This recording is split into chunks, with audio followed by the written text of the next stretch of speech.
दोस्तों कैसे हो आप लोग। दोस्तों क्या है कि आज जो लिस्ट आई है वो वैकेंट सीट आई है, मतलब किस कॉलेज में कितने सीटें रह गई हैं। हालांकि इस सीट में आपको बहुत कम सीट दिख रहा होगा, क्योंकि गवर्नमेंट कॉलेज की हम लोग बात करें बीएएमएस के लिए तो ओनली 62 या 63 सीट्स के आसपास अवेलेबल दिखा रही है। वहीं हम लोग होम्योपैथिक गवर्नमेंट की बात करें तो 25 सीट हैं।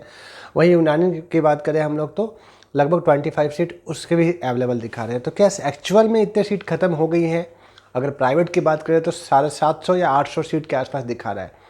तो ये टोटल सीट तो आपको पता है, मुझे पता है 2000 के आसपास प्राइवेट के हैं और गवर्नमेंट के तो है ही ज़्यादा, 450 के आसपास में, है ना।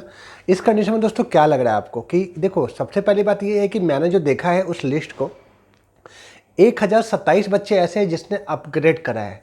भाई मुझे ये समझ में नहीं आ रहा है कि जिसे सीधा अलॉट हुआ है, मतलब स्कूल ऑफ सिद्धा जो सीहोर में स्थित है उसने भी अपग्रेड करा है। अपग्रेड का मतलब ही ये होता है, हालांकि अपग्रेड से बेनिफिट क्या होने हैं और अपग्रेड करने से लॉस क्या हुआ है, हम लोग दोनों बात करेंगे।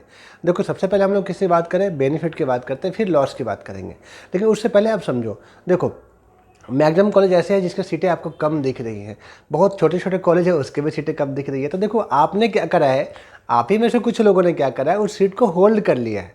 अब वो सीट आपके तब छूटेंगे जब दूसरा कॉलेज आपको मिलता है। तो इस कंडीशन में होना क्या है, आप सोचो जैसे किसी को सिद्धा सीहोर वाला कॉलेज, वो भी उस पर भी अगर आपने अपग्रेड करा है तो बिल्कुल भी आपको काउंसलिंग के बारे में कुछ पता ही नहीं है। ऐसा कॉलेज मुझे क्यों रोक के रखना है, ठीक है, पहली बात। दूसरी बात दोस्तों ये है कि थोड़ा टफ तो कंडीशन हुआ है, क्योंकि 2 बार रजिस्ट्रेशन के लिंक ओपन हो गए हैं। तो ऑलरेडी 4700 बच्चे अवेलेबल थे और मेरे ख्याल से 450-500 बच्चे और ऐड हो गए हैं। इस कंडीशन में 51-5200 के आसपास बच्चे हो जाएंगे, मैं मान रहा हूँ। लेकिन आप ये भी तो सोचो, आयुष वाले ने दोबारा लिंक क्यों ओपन करा?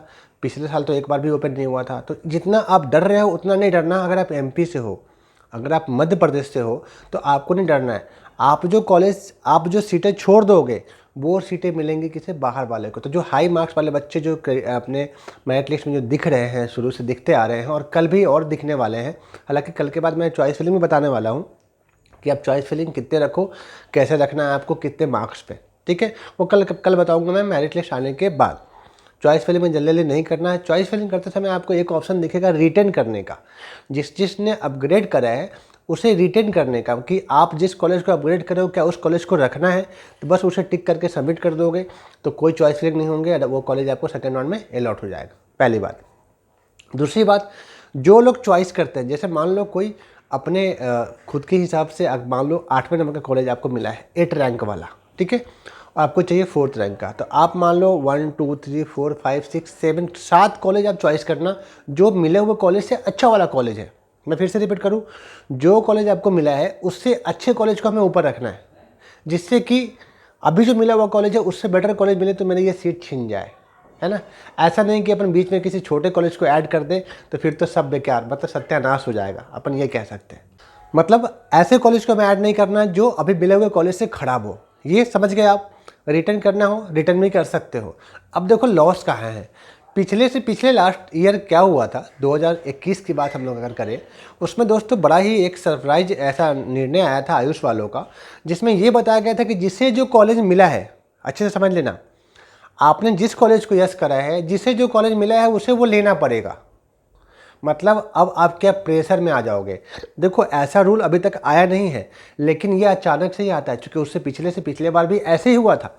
अचानक से चॉइस अलॉट करने से थोड़े से पहले ये नियम आया था कि आपको जो कॉलेज मिला आपको लेना पड़ेगा, नहीं लोगे तो आप काउंसलिंग से बाहर हो जाओगे, मतलब आपके साल खराब हो जाएंगे, मतलब आप मध्य प्रदेश में काउंसलिंग नहीं कर पाओगे, बड़ा टफ हो जाता है। इसलिए मैंने पहले भी बोला था कि हमें जो सही लग रहा है कि ये कॉलेज रखने लायक सीटें हैं तो ही हम उसे अपग्रेड करेंगे। अपग्रेड का मतलब थोड़ी ना कि अपन करते चले जाएं, है ना।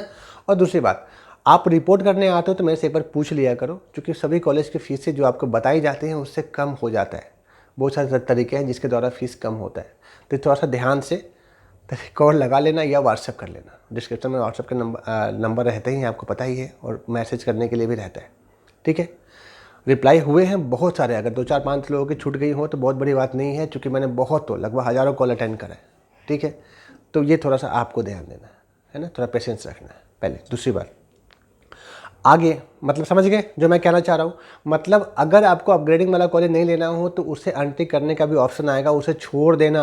अपग्रेड में ज़रूरी नहीं है कि ख़राब कॉलेज हमें लेके बैठ ही जाना है, ऐसे कंडीशन में मत फंसना और जो कॉलेज हमें चाहिए वही चॉइस करना।